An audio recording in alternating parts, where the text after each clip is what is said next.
So we have these examples. God is calling us to praise Him with greatness because He's a great God. And He is to be feared above all gods. And I do feel if we as a church just get slack and when we just treat God like, he's just a good bloke who Santa Claus upstairs who, gives us a few gifts every now and then and gives us a wink and say, oh, you're pretty cute. Then the world's going to treat God like that.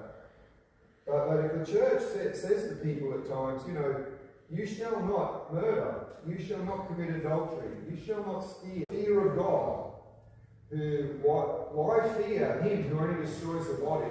Fear Him who destroys the body and soul in hell. There is this fear of God, and He is to be feared. And then it goes on to say about the gods, for all the gods of the peoples are worthless idols. And then to remind people, what you're giving your heart to is a worthless idol. It's not going to give you the glory and splendor and greatness.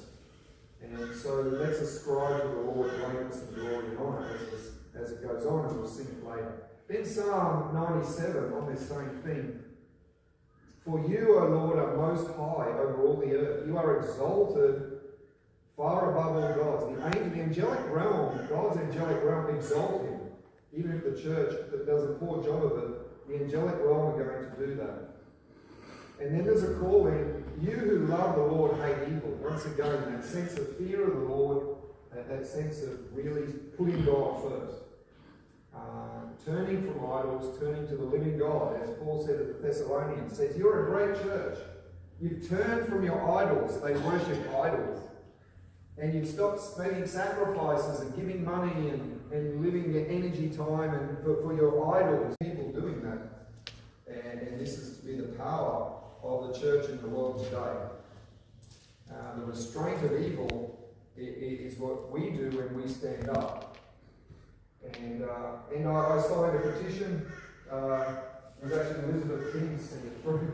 And it said signed a petition for the courts because this giggle, twiggle, I don't know what it's called, tickle, wiggle or something, case saying that a man can go into the women's toilets, and we signed this petition to send it to the government and say, in this appeal, this is an affront against God, Let women have their space, of course, and this transgender stuff is an affront against God. And if it's not for the church to say, we're deserting this idolatry,